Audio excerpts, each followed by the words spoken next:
All right, welcome into your post-game breakdown, sponsored by Ortho Arkansas. Obviously, a disappointing loss yet one again. Before we even get started, earlier in the week, we kind of talked about this Texas team, and a lot of Texas fans left comments, and I will just reiterate what I said.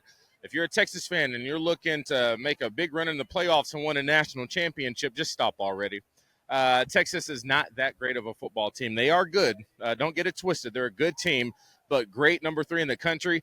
Honestly, just not seeing it. And Texas fans, you are a little timid, let's be honest. But let's go ahead and shift gears and talk more about Arkansas.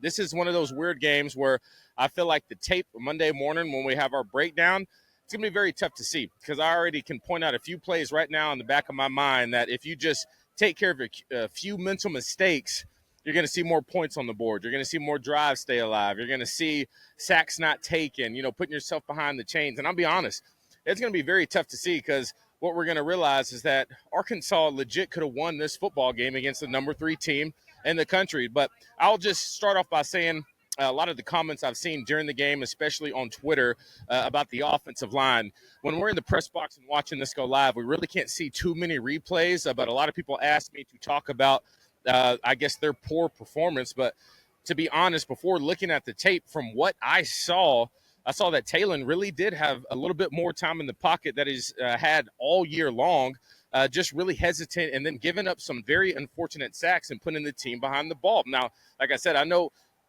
O-line can't be perfect throughout the entire game, and I'm sure we're going to see a lot of clips on tape where I'm just going to say, what in the hell is happening up front? Obviously the one where Talon gave up that sack where he got hit and the ball almost came out. I know that's one a lot of fans are talking about, but as far as moving the ball, what they did in the second half, it was very impressive to watch, especially get down and score on that drive after, I believe, their second drive in the second half.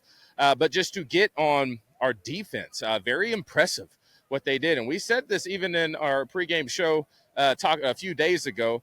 We saw so many things on tape where if you just are disciplined, Texas really isn't going to surprise you with these big-time plays. I think we went for a pump fake on that first touchdown. A guy just a very poor discipline play. Unfortunately, Mitchell, number 16, he is prone to that. They saw him, picked on him, and they had an easy touchdown. But outside of that, man, Texas really had to work for it. Defense did a great job holding them to some field goals here and there. And so really can't talk too much about the poor performance on defense because I don't think there was one. Now, on the offensive side of the ball, I'll put out a tweet. Obviously, the big talker is we got to score more points. And I think that second drive, right before that drive went, I tweeted saying it's time that this offense gets a spark. And then I said, hashtag, there may be time for number 3. And what I said by that, from what I've seen up until that point, I know Talon sometimes is not given the best opportunity to have a big-time play, but I do think his decision-making could help him not make a bad play worse. And sometimes he unfortunately does that, and I'm not exactly sure what's going on until I watch the tape. But then they had that great drive, and all the momentum shifted back in our direction. But let's call a spade a spade. Still so many points left on the board. There was an overthrown ball to Armstrong in the end zone. Fortunately, we ended up scoring on that drive, but the overthrown ball to Satania in a huge moment in that game to make it a ball game. You can't miss those throws in this type of game. And so a lot of film to get to. Have to figure out something offensively to get this thing rolling. I know a lot of people are very excited about the competitive aspect towards the end of this game. But still, I mean, as much as I love Coach P, as much as I love Talon Green, they have to shake something up. Truth. Sometimes I don't like the personnel that's on the field. Sometimes I don't like the play calls that are being hit in specific moments of the game. And so I know there's always a reason behind it. So we're going to do our due diligence here on 4th and 5 and try to point that out on tape. Also, too, let's shift back to the defensive side of the ball. So many times I think our defenders are in great position and they just kind of get a little antsy and don't make the bigger play. They make a good play, but not the bigger play.